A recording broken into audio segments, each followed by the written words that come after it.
देवानां च ऋषीणां च गुरुं काञ्चनसन्निभं बुद्धिभूतं त्रिलोकेशं तं नमामि बृहस्पतिम्।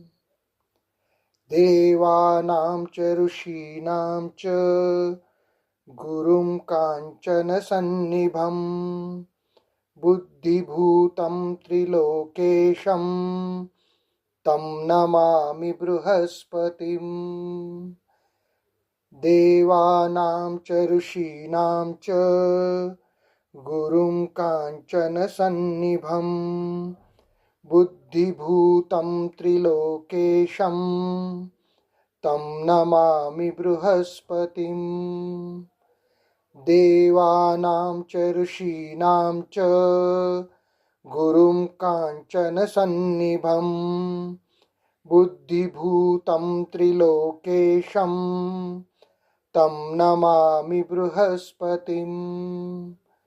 देवानां च ऋषीणां च गुरुं काञ्चनसन्निभं बुद्धिभूतं त्रिलोकेशं तं नमामि बृहस्पतिम्। देवानां च ऋषीणां च गुरुं काञ्चनसन्निभं बुद्धिभूतं त्रिलोकेशं तं नमामि बृहस्पतिम्। देवानां च ऋषीणां च गुरुं काञ्चनसन्निभं बुद्धिभूतं त्रिलोकेशं तं नमामि बृहस्पतिम्। देवानां च ऋषीणां च गुरुं काञ्चनसन्निभं बुद्धिभूतं त्रिलोकेशं तं नमामि बृहस्पतिम्। देवानां च ऋषीणां च गुरुं काञ्चनसन्निभं बुद्धिभूतं त्रिलोकेशं तं नमामि बृहस्पतिम्। देवानां च ऋषीणां च गुरुं काञ्चनसन्निभं बुद्धिभूतं त्रिलोकेशं तं नमामि बृहस्पतिम्। देवानां च ऋषीणां च गुरुं काञ्चनसन्निभं बुद्धिभूतं त्रिलोकेशं तं नमामि बृहस्पतिम्। देवानां च ऋषीणां च गुरुं काञ्चनसन्निभं बुद्धिभूतं त्रिलोकेशं तं नमामि बृहस्पतिम्। देवानां च ऋषीणां च गुरुं काञ्चनसन्निभं बुद्धिभूतं त्रिलोकेशं तं नमामि बृहस्पतिम्। देवानां च ऋषीणां च गुरुं काञ्चनसन्निभं बुद्धिभूतं त्रिलोकेशं तं नमामि बृहस्पतिम्। देवानां च ऋषीणां च गुरुं काञ्चनसन्निभं बुद्धिभूतं त्रिलोकेशं तं नमामि बृहस्पतिम्। देवानां च ऋषीणां च गुरुं काञ्चनसन्निभं बुद्धिभूतं त्रिलोकेशं तं नमामि बृहस्पतिम्। देवानां च ऋषीणां च गुरुं काञ्चनसन्निभं बुद्धिभूतं त्रिलोकेशं तं नमामि बृहस्पतिम्। देवानां च ऋषीणां च गुरुं काञ्चनसन्निभं बुद्धिभूतं त्रिलोकेशं तं नमामि बृहस्पतिम्। देवानां च ऋषीणां च गुरुं काञ्चनसन्निभं बुद्धिभूतं त्रिलोकेशं तं नमामि बृहस्पतिम्। देवानां च ऋषीणां च गुरुं काञ्चनसन्निभं बुद्धिभूतं त्रिलोकेशं तं नमामि बृहस्पतिम्। देवानां च ऋषीणां च गुरुं काञ्चनसन्निभं बुद्धिभूतं त्रिलोकेशं तं नमामि बृहस्पतिम्। देवानां च ऋषीणां च गुरुं काञ्चनसन्निभं बुद्धिभूतं त्रिलोकेशं तं नमामि बृहस्पतिम्। देवानां च ऋषीणां च गुरुं काञ्चनसन्निभं बुद्धिभूतं त्रिलोकेशं तं नमामि बृहस्पतिम्। देवानां च ऋषीणां च गुरुं काञ्चनसन्निभं बुद्धिभूतं त्रिलोकेशं तं नमामि बृहस्पतिम्।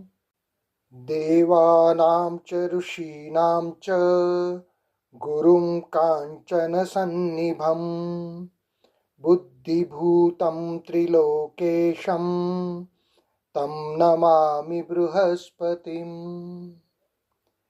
देवानां च ऋषीणां च गुरुं काञ्चनसन्निभं बुद्धिभूतं त्रिलोकेशं तं नमामि बृहस्पतिम्। देवानां च ऋषीणां च गुरुं काञ्चनसन्निभं बुद्धिभूतं त्रिलोकेशं तं नमामि बृहस्पतिम्। देवानां च ऋषीणां च गुरुं काञ्चनसन्निभं बुद्धिभूतं त्रिलोकेशं तं नमामि बृहस्पतिम्। देवानां च ऋषीणां च गुरुं काञ्चनसन्निभं बुद्धिभूतं त्रिलोकेशं तं नमामि बृहस्पतिम्। देवानां च ऋषीणां च गुरुं काञ्चनसन्निभं बुद्धिभूतं त्रिलोकेशं तं नमामि बृहस्पतिम्। देवानां च ऋषीणां च गुरुं काञ्चनसन्निभं बुद्धिभूतं त्रिलोकेशं तं नमामि बृहस्पतिम्।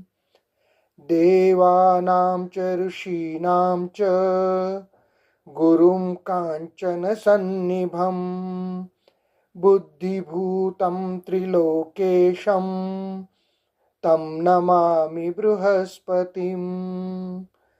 देवानां च ऋषीणां च गुरुं काञ्चनसन्निभं बुद्धिभूतं त्रिलोकेशं तं नमामि बृहस्पतिम्। देवानां च ऋषीणां च गुरुं काञ्चनसन्निभं बुद्धिभूतं त्रिलोकेशं तं नमामि बृहस्पतिम्।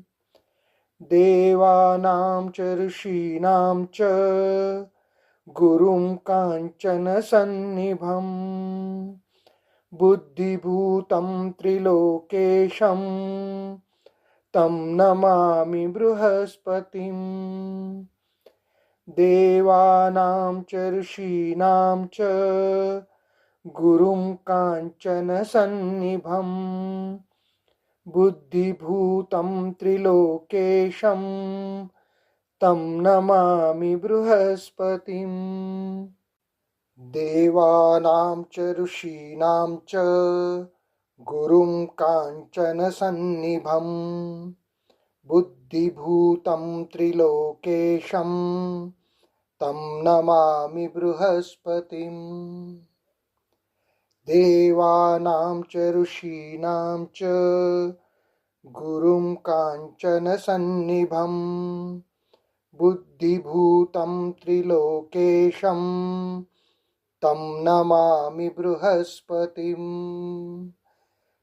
देवानां च ऋषीणां च गुरुं काञ्चनसन्निभम् बुद्धिभूतं त्रिलोकेशं तं नमामि बृहस्पतिम् देवानां च ऋषीणां च गुरुं काञ्चनसन्निभम् बुद्धिभूतं त्रिलोकेशं तं नमामि बृहस्पतिम् देवानां च ऋषीणां च गुरुं काञ्चनसन्निभम् बुद्धिभूतं त्रिलोकेशं तं नमामि बृहस्पतिम् देवानां च ऋषीणां च गुरुं काञ्चनसन्निभम्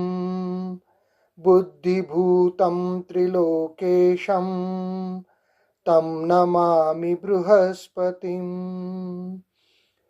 देवानां च ऋषीणां च गुरुं काञ्चनसन्निभम् बुद्धिभूतं त्रिलोकेशं तं नमामि बृहस्पतिम् देवानां च ऋषीणां च गुरुं काञ्चनसन्निभम् बुद्धिभूतं त्रिलोकेशं तं नमामि बृहस्पतिम् देवानां च ऋषीणां च गुरुं काञ्चनसन्निभम् बुद्धिभूतं त्रिलोकेशं तं नमामि बृहस्पतिम् देवानां च ऋषीणां च गुरुं काञ्चनसन्निभम् बुद्धिभूतं त्रिलोकेशं तं नमामि बृहस्पतिम् देवानां च ऋषीणां च गुरुं काञ्चनसन्निभम् बुद्धिभूतं त्रिलोकेशं तं नमामि बृहस्पतिम् देवानां च ऋषीणां च गुरुं काञ्चनसन्निभम् बुद्धिभूतं त्रिलोकेशं तं नमामि बृहस्पतिम् देवानां च ऋषीणां च गुरुं काञ्चनसन्निभम् बुद्धिभूतं त्रिलोकेशं तं नमामि बृहस्पतिम् देवानां च ऋषीणां च गुरुं काञ्चनसन्निभम् बुद्धिभूतं त्रिलोकेशं तं नमामि बृहस्पतिम् देवानां च ऋषीणां च गुरुं काञ्चनसन्निभम् बुद्धिभूतं त्रिलोकेशं तं नमामि बृहस्पतिम् देवानां च ऋषीणां च गुरुं काञ्चनसन्निभं बुद्धिभूतं त्रिलोकेशं तं नमामि बृहस्पतिम्। देवानां च ऋषीणां च गुरुं काञ्चनसन्निभं बुद्धिभूतं त्रिलोकेशं तं नमामि बृहस्पतिम्। देवानां च ऋषीणां च गुरुं काञ्चनसन्निभं बुद्धिभूतं त्रिलोकेशं तं नमामि बृहस्पतिम्। देवानां च ऋषीणां च गुरुं काञ्चनसन्निभं बुद्धिभूतं त्रिलोकेशं तं नमामि बृहस्पतिम्। देवानां च ऋषीणां च गुरुं काञ्चनसन्निभं बुद्धिभूतं त्रिलोकेशं तं नमामि बृहस्पतिम्। देवानां च ऋषीणां च गुरुं काञ्चनसन्निभं बुद्धिभूतं त्रिलोकेशं तं नमामि बृहस्पतिम्। देवानां च ऋषीणां च गुरुं काञ्चनसन्निभं बुद्धिभूतं त्रिलोकेशं तं नमामि बृहस्पतिम्। देवानां च ऋषीणां च गुरुं काञ्चनसन्निभं बुद्धिभूतं त्रिलोकेशं तं नमामि बृहस्पतिम्।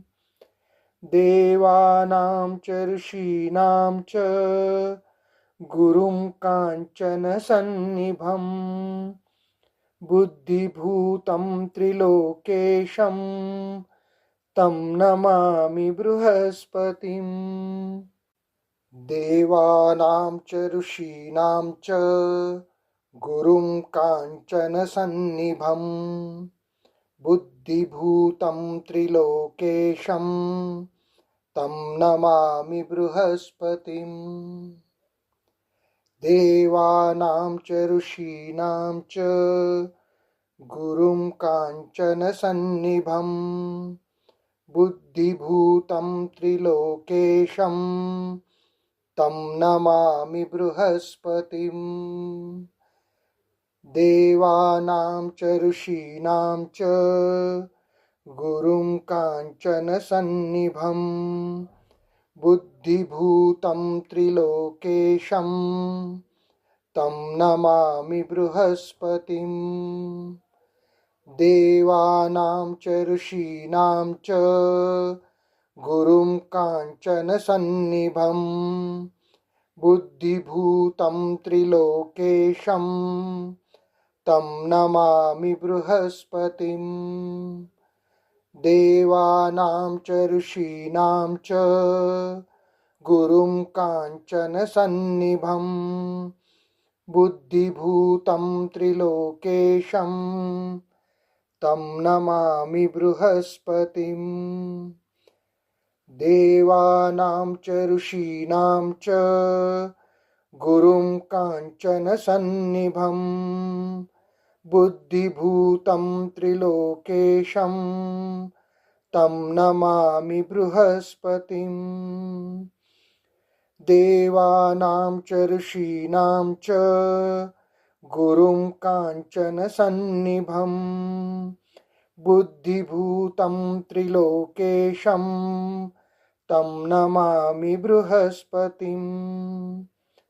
देवानां च ऋषीणां च गुरुं काञ्चनसन्निभं बुद्धिभूतं त्रिलोकेशं तं नमामि बृहस्पतिम्। देवानां च ऋषीणां च गुरुं काञ्चनसन्निभम् बुद्धिभूतं त्रिलोकेशं तं नमामि बृहस्पतिम् देवानां च ऋषीणां च गुरुं काञ्चनसन्निभम् बुद्धिभूतं त्रिलोकेशं तं नमामि बृहस्पतिम् देवानां च ऋषीणां च गुरुं काञ्चनसन्निभम् बुद्धिभूतं त्रिलोकेशं तं नमामि बृहस्पतिम् देवानां च ऋषीणां च गुरुं काञ्चनसन्निभम् बुद्धिभूतं त्रिलोकेशं तं नमामि बृहस्पतिम् देवानां च ऋषीणां च गुरुं काञ्चनसन्निभम् बुद्धिभूतं त्रिलोकेशं तं नमामि बृहस्पतिम् देवानां च ऋषीणां च गुरुं काञ्चनसन्निभम् बुद्धिभूतं त्रिलोकेशं तं नमामि बृहस्पतिम् देवानां च ऋषीणां च गुरुं काञ्चनसन्निभम् बुद्धिभूतं त्रिलोकेशं तं नमामि बृहस्पतिम् देवानां च ऋषीणां च गुरुं काञ्चनसन्निभम् बुद्धिभूतं त्रिलोकेशं तं नमामि बृहस्पतिम् देवानां च ऋषीणां च गुरुं काञ्चनसन्निभम् बुद्धिभूतं त्रिलोकेशं तं नमामि बृहस्पतिम् देवानां च ऋषीणां च गुरुं काञ्चनसन्निभम् बुद्धिभूतं त्रिलोकेशं तं नमामि बृहस्पतिम् देवानां च ऋषीणां च गुरुं काञ्चनसन्निभम् बुद्धिभूतं त्रिलोकेशं तं नमामि बृहस्पतिम् देवानां च ऋषीणां च गुरुं काञ्चनसन्निभम् बुद्धिभूतं त्रिलोकेशं तं नमामि बृहस्पतिम् देवानां च ऋषीणां च गुरुं काञ्चनसन्निभम् बुद्धिभूतं त्रिलोकेशं तं नमामि बृहस्पतिम् देवानां च ऋषीणां च गुरुं काञ्चनसन्निभम् बुद्धिभूतं त्रिलोकेशं तं नमामि बृहस्पतिम् देवानां च ऋषीणां च गुरुं काञ्चनसन्निभम् बुद्धिभूतं त्रिलोकेशं तं नमामि बृहस्पतिम् देवानां च ऋषीणां च गुरुं काञ्चनसन्निभम् बुद्धिभूतं त्रिलोकेशं तं नमामि बृहस्पतिम् देवानां च ऋषीणां च गुरुं काञ्चनसन्निभम् बुद्धिभूतं त्रिलोकेशं तं नमामि बृहस्पतिम् देवानां च ऋषीणां च गुरुं काञ्चनसन्निभं बुद्धिभूतं त्रिलोकेशं तं नमामि बृहस्पतिम्। देवानां च ऋषीणां च गुरुं काञ्चनसन्निभं बुद्धिभूतं त्रिलोकेशं तं नमामि बृहस्पतिम्। देवानां च ऋषीणां च गुरुं काञ्चनसन्निभं बुद्धिभूतं त्रिलोकेशं तं नमामि बृहस्पतिम्। देवानां च ऋषीणां च गुरुं काञ्चनसन्निभं बुद्धिभूतं त्रिलोकेशं तं नमामि बृहस्पतिम्। देवानां च ऋषीणां च गुरुं काञ्चनसन्निभं बुद्धिभूतं त्रिलोकेशं तं नमामि बृहस्पतिम्। देवानां च ऋषीणां च गुरुं काञ्चनसन्निभं बुद्धिभूतं त्रिलोकेशं तं नमामि बृहस्पतिम्। देवानां च ऋषीणां च गुरुं काञ्चनसन्निभं बुद्धिभूतं त्रिलोकेशं तं नमामि बृहस्पतिम्। देवानां च ऋषीणां च गुरुं काञ्चनसन्निभं बुद्धिभूतं त्रिलोकेशं तं नमामि बृहस्पतिम्। देवानां च ऋषीणां च गुरुं काञ्चनसन्निभं बुद्धिभूतं त्रिलोकेशं तं नमामि बृहस्पतिम्। देवानां च ऋषीणां च गुरुं काञ्चनसन्निभं बुद्धिभूतं त्रिलोकेशं तं नमामि बृहस्पतिम्। देवानां च ऋषीणां च गुरुं काञ्चनसन्निभं बुद्धिभूतं त्रिलोकेशं तं नमामि बृहस्पतिम्। देवानां च ऋषीणां च गुरुं काञ्चनसन्निभं बुद्धिभूतं त्रिलोकेशं तं नमामि बृहस्पतिम्। देवानां च ऋषीणां च गुरुं काञ्चनसन्निभं बुद्धिभूतं त्रिलोकेशं तं नमामि बृहस्पतिम्। देवानां च ऋषीणां च गुरुं काञ्चनसन्निभं बुद्धिभूतं त्रिलोकेशं तं नमामि बृहस्पतिम्। देवानां च ऋषीणां च गुरुं काञ्चनसन्निभं बुद्धिभूतं त्रिलोकेशं तं नमामि बृहस्पतिम्। देवानां च ऋषीणां च गुरुं काञ्चनसन्निभं बुद्धिभूतं त्रिलोकेशं तं नमामि बृहस्पतिम्।